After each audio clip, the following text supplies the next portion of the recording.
তৃতীয় বছরে পড়ল ইউক্রেন রাশিয়ার যুদ্ধ। তবে 2024 সালে এই যুদ্ধ কোন দিকে গড়াবে?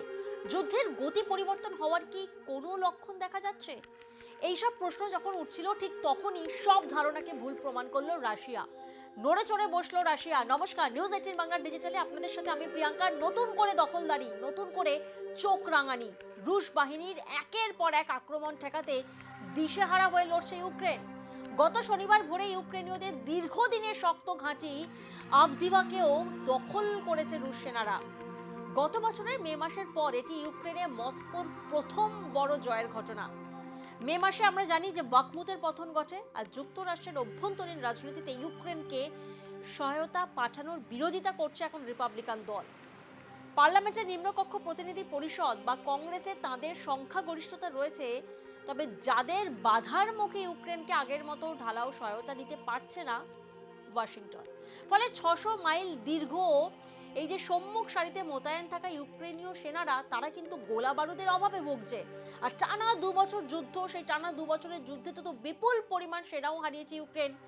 সেই জায়গায় নতুন সেনা ভর্তি করতেও ব্যাপক সমস্যার মধ্যে রয়েছে। আর এদিকে ফ্রন্ট লাইনের 5 জায়গায় এগিয়ে আসছে রুশ আক্রমণ। এসব শহর বা মফস্বল অবস্থিত ইউক্রেনের পূর্ব বা দক্ষিণ অংশে, যা কেন্দ্র করে কিন্তু লড়াইটা এবার বেশ গুরুত্বপূর্ণ হচ্ছে। আর এসবের মাঝেই ইউক্রেনের পূর্বাঞ্চলের গুরুত্বপূর্ণ শহর আভদিভকাকে রুশ বাহিনী নিয়ন্ত্রণ করে নিয়েছে।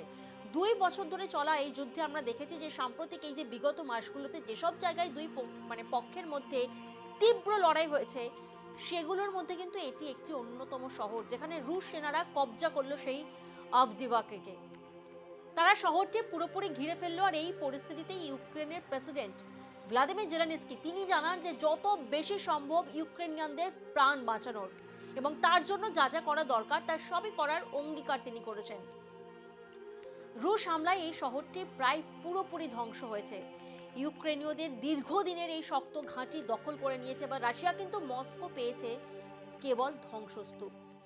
লড়াইয়ে লন্ড ভন্ড হয়ে যাওয়া আভদিভাকা শহর 12 বর্গমাইল এলাকা জুড়ে বিস্তৃত। আর এই শহরেই কিন্তু লড়াই করার জন্য প্রায় 50,000 রুশ সেনাকে মোতায়েন করা হয়।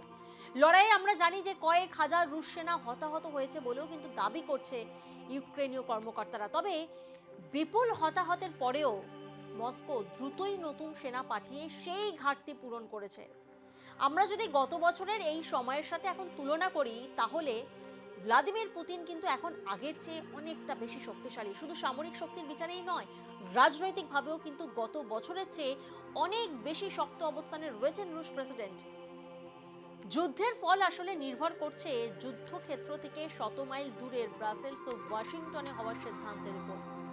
2022 সালে 24শে ফেব্রুয়ারি ইউক্রেনে পূর্ণ মাত্রায় সামরিক অভিযান চালান রাশিয়ার প্রেসিডেন্ট ভ্লাদিমির পুতিন।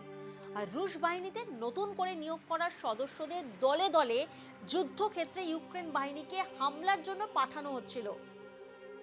যুক্তরাষ্ট্র সরকার ইউক্রেনকে গোলা বারুদ সরবরাহ করতে পারছে যেমন, তেমনই কিন্তু এই যে হামলা, সেই হামলা প্রতিহত করার জন্য খুব জরুরি প্রয়োজন। আর ইউক্রেনকে আগের মতো এবার ঢালাও সহায়তা অন্যদিকে দিতে পারছে না ওয়াশিংটন। ফলে এই 600 মাইল দীর্ঘ সম্মুখ সারিতে মোতায়েন থাকা যে ইউক্রেনীয় সেনারা তারা এবার গোলা বারুদের অভাবে ভুগছে। টানা 2 বছর এই যে বিপুল যুদ্ধ হলো, তাতে কিন্তু বিপুল পরিমাণ সেনা হারিয়েছে ইউক্রেন। আর সেই জায়গায় নতুন সেনা ভর্তি যদি না হয়, তাহলে তো যথারীতি সমস্যায় পড়বে। বৃহস্পতিবার এক ভিডিও ভাষণে প্রেসিডেন্ট জেলেনস্কি তিনি বলেছেন, যত বেশি সম্ভব ইউক্রেনিয়ানদের জীবন বাঁচানোর জন্য আমাদের যোদ্ধাদের যেন পর্যাপ্ত ব্যবস্থাপনাগত ও কারিগরি সক্ষমতা থাকে, তা নিশ্চিত আমরা করতে পেরেছি, তিনি তো বলেছেন। তবে আপাতত কোনো পক্ষই আলোচনায় বসতে সম্মত নয়।